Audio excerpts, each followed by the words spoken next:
Oke, ketemu lagi dengan channel Les Online Fisika Tutorial dan Hiburan. Kali ini kita akan melanjutkan di part 5-nya. Jika kalian ingin melihat part 1 dan part sampai part 4-nya, silakan klik link yang ada di deskripsi video ini. Jadi ini masih tentang termodinamika teori kinetik gas. Mari kita bahas satu-satunya dari 5 soal. 1, 2, 3, 4, dan 5 ini nyelip. Nomor 5 ini soal tentang mesin Carnot hot. Mari kita bahas dari soal nomor 1 tentunya. Nah, ini soal nomor 1 diceritakan ada gas mula-mula memiliki suhu T dan volume V berada pada tekanan P. Mula-mula gas tersebut mengalami proses isobarik dan akhirnya berubah menjadi proses isokorik. Jadi dia ada dua proses. Yang pertama dia isobarik dan akhirnya isokorik. Perbedaan isobarik dan isokorik itu kalian sudah harus tahu ya. Kalau isobarik itu tekanan konstan. Tekanan konstan itu berlaku P1 sama dengan P2. Jadi dia tetap tekanannya tidak berubah. Berarti ini nanti ini kan P1 sama dengan P2 itu nilainya P. Nih, P. Kemudian V1-nya sama dengan V, T1-nya sama dengan T ya. Nah, keadaan awalnya. Kemudian pada keadaan akhir suhunya berubah menjadi T3. Jadi ini nanti ada T3. Kalau isokorik itu volume tetap. Jadi nanti volume 2-nya sama dengan volume 3. Loh, kenapa bukan volume 1? Ya, karena volume 1-nya sudah menjadi volume 2 pada proses isobarik ini nanti. Nah, dari proses isobarik baru dia ke isokorik ya kan ceritanya kan. Jadi kan dua cerita yang bersambung nih, berkesinambungan ya, nyambung. Jadi persamaan tekanan akhir pada tekanan akhir gas tersebut adalah P3 sama dengan V2 per V buka kurung T3 per T dikalikan P. Oke, benarkah pernyataan tersebut? Kita disuruh buktikan ya. Ini pernyataan ini benar atau salah? Kita mulai dari cerita awal yaitu isobarik. Ini berlaku tetap persamaan umum gas. Nih. Di sini karena dia sama tekanannya otomatis P-nya bisa kalian hilangkan ya kan. Sisanya V1, V1-nya V, T1-nya T. V2 per T3 biarin. Nah, jadi nanti T3-nya sama dengan V2 kali T per V. Ya. Karena kan kali silang nih. Ini ke sini, ini ke sini ya kan. Berarti kan T-nya naik ke atas, V sini pindah ke bawah. Makanya T2 sama dengan V2 kali T per V. Kemudian kita beralih ke cerita selanjutnya yaitu isokorik. Isokorik tuh V-nya sama. Jadi V-nya bisa kalian coret nih, coret. Kemudian P2-nya kenapa sama dengan P? Karena dia kan isobarik di P nih. Ini sama dengan P dia nilainya. Masukkan P. T2-nya biarin T2. Ini kan P3 per T3 biarin. Kita cari P3-nya berapa? Karena kan dia pakai P3 nih. Maka kalau ingin mencari P3 ini kan pindah ke sini, cari silang. Berarti P dikalikan T3 per T2. T2-nya diganti dengan ini. Nah, gini. Nah, nih. Berarti kan nanti ini persamaannya menjadi V per V2 per T. Dibalik ya. Berarti kan nanti 1 per T2 itu sama dengan V per V2 kalikan T. Nih. Nih, 1 per T2 kan T2-nya di bawah. Oke. Berarti nanti V per V2 kali T dikalikan P3 kali T3. Ini tetap di atas nih. Kemudian kita kelompokkan V sama V, T sama T. Maka V per V2 sama dikali T3 per T dikalikan P. Inilah dia persamaannya. Maka ini salah. Ini salah. Maka pernyataannya salah. Maka pernyataan salah. Pernyataan salah. Yang benar itu ini. Nah, V2-nya itu di bawah bukan di atas. Kalaupun dia ingin ke atas, maka dia harus pangkat negatif. Jadi nanti gini. P3 sama dengan V2 per V boleh, tapi ini pangkat min. Kemudian ini tetap T3 per T dikalikan P. Jadi dia harus berharga negatif. T3 per T tetap, ya kan? T3 dikalikan P. Jadi seperti itu alur berpikirnya. Itu soal nomor 1. Mari kita lanjut tuh soal nomor 2. Nah, nomor 2 ini tentang grafik PV atau grafik tekanan terhadap volume, ya. Di sini tekanan, yang di bawahnya volume.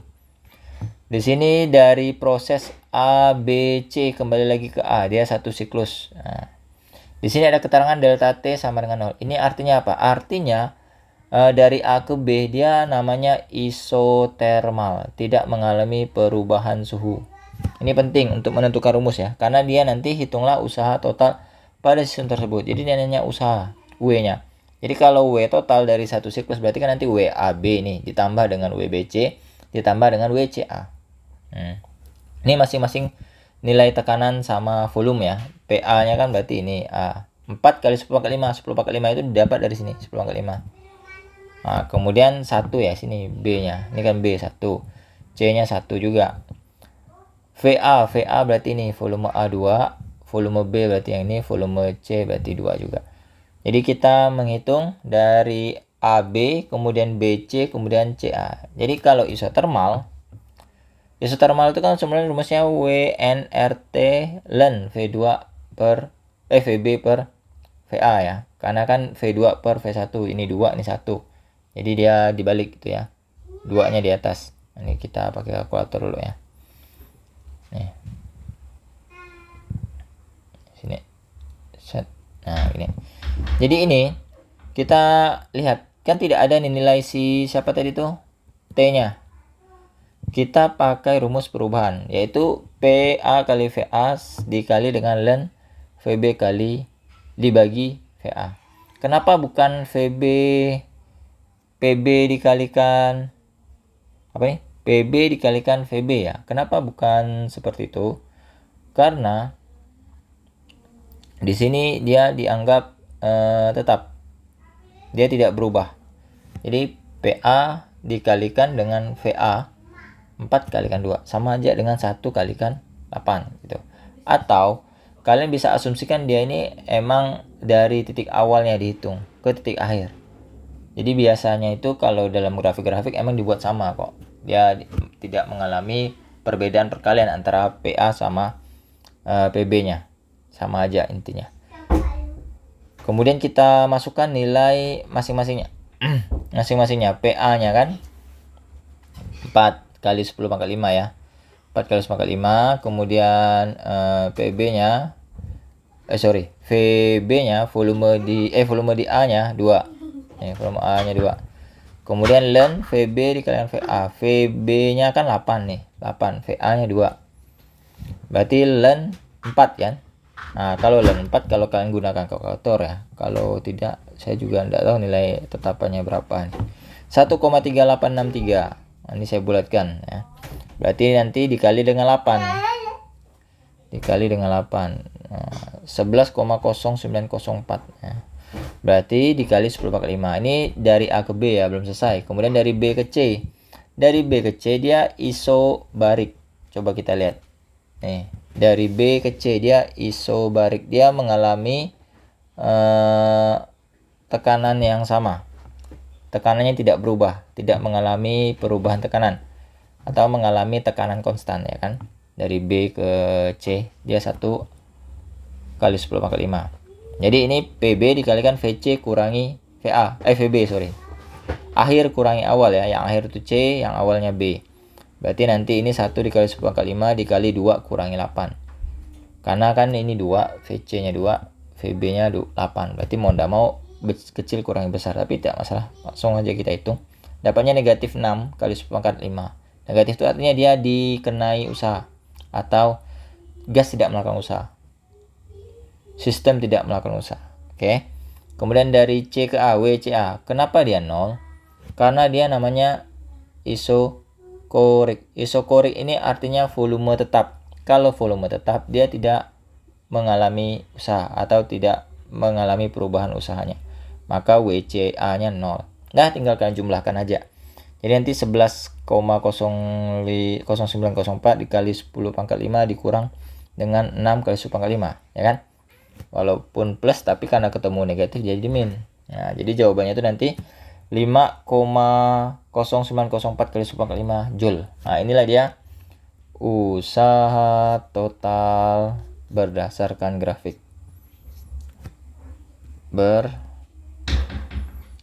Berdasarkan grafiknya. Ya, itu ya. Kita lanjut soal nomor 3. Soal nomor 3 ini tentang gas pada proses adiabatik. Nah, ini agak ribet ini. Suatu gas sebanyak 20 mol. Oh, ini 20 mol ya. Berarti ini saya salah kali nanti nih. Ini 20 ya. mempunyai volume 8 meter kubik pada suhu 35 derajat Celcius. Ini diubah ke Kelvin. Ditambah 273. Berarti nanti loh, ini juga salah nih. 273 tambah 35 ya. Berarti 300 lebih nih. 35 ditambah 273.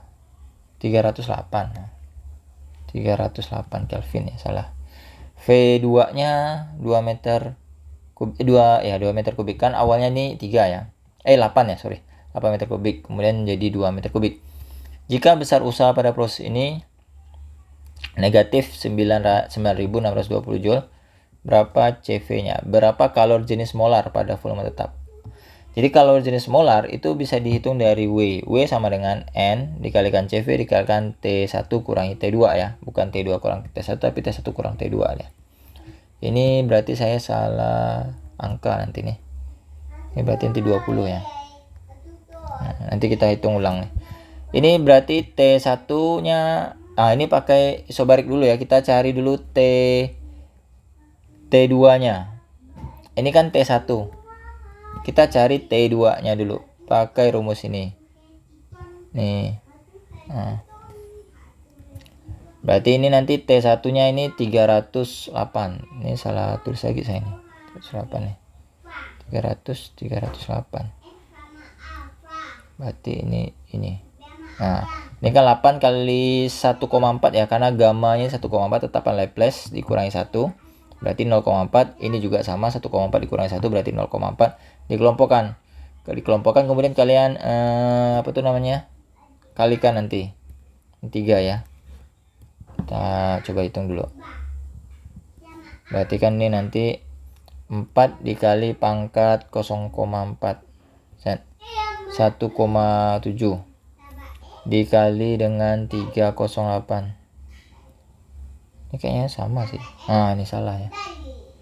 536,2591 Kelvin. Nah, setelah itu baru kalian pindah ke persamaan yang tadi W. W sama dengan NCV T1 dikurangi T2. Masukkan, berarti ini si siapa tadi? Ininya salah. Ini bukan 208, ini berarti salah juga ya. Banyak efek salahnya berarti ini. Ini 308 dikurangi dengan 536,2591. Mari kita kalikan dulu. Hitung dulu. 308 dikurang 536,2591. Set. Nah. Ini negatif. Kemudian dikali 20 ya. Karena ini 20 nih. Ini dikali 20. Dikali 20. Dikali 20 berarti negatif 4565,182. Oke, jadi ini kan dikali 20 tadi ya. Jangan sampai lupa. Jangan sampai dikalikan 2. Karena tadi saya salah masukkan nilainya. Kemudian ini tetap 96. Berarti negatif. Ini dikali negatif 1 aja biar jadi positif ya. Karena negatif itu negatif jadi positif. 9620 dibagi dengan 4565,182 ya. Jawabannya tuh 2,1 ya. 2,1072 Joule per mol Kelvin. Nah, inilah dia kapasitas kalor pada volume tetap. Oke. Jadi emang agak ribet karena dia pakai pangkat gamma, pangkat Laplace ya. Mari kita lanjut ke soal nomor 4. Mana nih? Soal nomor 4 nih tentang orang yang sedang mengangkut ember kalau tidak salah. Ini lucu juga nih soalnya. Jadi perhatikan informasi energi yang dihasilkan beberapa bahan makanan berikut. Oke, jadi ini tadi ada semangkuk nasi putih 236 kilokalori, ada semangkuk nasi merah, selada, timun. Jadi ini masing-masing barang yang kita konsumsi, barang yang dikonsumsi makanan itu ada namanya kandungan kalorinya ya. berapa kalori. Air putih tidak ada kalorinya ya. Oke. Mari kita lihat Radin sarapan dengan setengah mangkuk nasi putih. Oke, setengah mangkuk nasi putih. Nasi putih kan segini.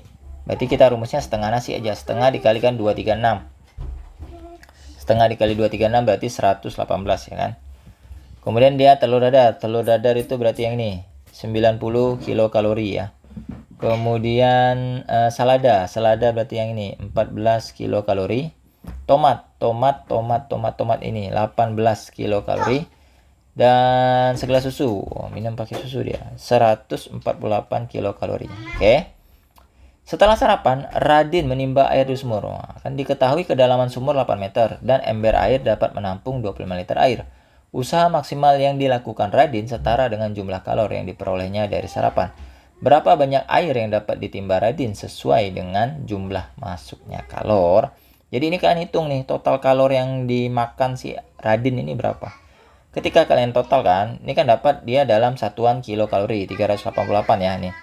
118 ditambah 90 ditambah 14 ditambah 18 kemudian ditambah 148 itu dapatnya 388. Ini diubah ke joule. Nah, perlu diingat kalau 1 kalori itu sama dengan 4,2 joule. Sebenarnya sih 4,21 sekian ya. 4,1 sekian. Dia tidak sampai 4,2, dia 4,1 sekian. Jadi saya genapkan ke 4,2. Jadi kalau seperti ini kalian tinggal kalikan 388 dikalikan 1000 ya kan. Karena kan dia kilo, dikalikan 1000, kemudian dikalikan dengan 4,2. Nih, 1.629.600. Nah, setelah itu baru kalian kaitkan dengan energi potensial karena dia akan mengangkat sampai ke atas. Jadi kalau kita ilustrasikan, ini ada ember ya kan. Ember ini pengen digunakan untuk menimba air dengan ketinggian H-nya itu 8 meter. Nah, ini 8 meter H-nya. Nah, jadi ini nanti akan memiliki energi potensial ya. Cara menghitung energi potensial itu adalah MGA.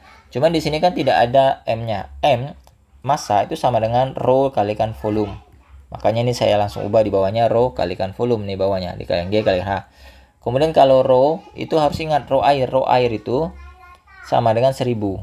Idealnya 1000 kg per meter kubik. Nah, makanya saya ini menggunakan 1000. Kemudian volumenya kan ini kan masih dalam liter ya. Dalam liter. Ini diubah ke meter kubik. Berarti 25 dikali 10 pangkat negatif 3. Selanjutnya setelah itu baru kalian kalikan. G-nya percepatan gravitasi bumi 10. H-nya 8. Kalian kalikan dapatnya ternyata hanya 2000 joule untuk mengangkat satu ember air yang berisi 25 liter hingga ke atas. Lalu langkah selanjutnya apa? Langkah selanjutnya kalian tinggal hitung. N-nya ini adalah pembagian antara total energi yang dikonsumsi si siapa tadi namanya Radin. Nah, Radin itu dibagi dengan energi potensial untuk satu ember. Ini kan tuh satu ember. Nah, berarti kalau dibagi ini hasilnya ternyata 814,8 ember atau sekitar 814 ember aja lah. Kalau mau digenapkan 815 ya boleh-boleh aja. Jadi anak si Randin. Jadi seorang bocah yang bernama Randin ini bisa mengangkat sebanyak 814 ember. Gila, itu mau berapa jam ya saya kan 814 ember ini. Saya yakin Radin ini setingkat Hercules lah ya minimal ya. Karena ya namanya soal sih kadang sih emang gak masuk akal ya kan. Tapi kalau bisa sih bikin soal yang masuk akal sedikit lah. 814 ember tuh sampai sepegal apa ini bocah, nanti kasihan juga saya dengar. Tapi udahlah, ini namanya soal aja ya. Yang penting proses berpikirnya itu sampai ke otak kalian ya. Jangan sampai proses berpikirnya tidak sampai, jadi bingung sendiri. Oke, yang terakhir soal nomor 5. Ini soal tip hot. Silahkan klik link yang ada di deskripsi video. Untuk melihat pembahasan soal 5 itu saya bahas di part 6 ya. Part 6 dari video ini dan video terakhir ya. Jadi ini merupakan soal khusus member. Jadi kalian silahkan klik link, klik gabung nanti dan pilih yang senior ya. Karena soal ini tipenya soalnya itu untuk tingkat senior atau SMA dan ke atas. Jadi saya pakai langganan yang 9.900 per bulan atau selama 30 hari. Jadi kalian kalau pilih ini selama 30 hari, kalian bisa akses seluruh video yang saya buat khusus para member ya. Itu sudah banyak sekali dan akan terus meningkat tentunya ya. Oke, jadi jangan sampai salah pilih. Kalau kalian pilih junior itu nanti kalian tidak bisa akses video pembahasan yang nomor 5 ini. Tapi kalau kalian pilih yang senior itu semua video yang saya bikin khusus member bisa kalian akses. Mau kalian akses yang tingkat junior pun soalnya nanti bisa tetap diakses kalau kalian pilih yang senior. Tapi kalau kalian pilih yang junior, nanti kan tidak bisa akses soal-soal yang sudah saya tentukan untuk yang seniornya. Oke. Sekian dan terima kasih, semoga bermanfaat. Semoga bisa berjalan dengan lancar proses belajarnya. Terima kasih, sampai berjumpa di video berikutnya lagi.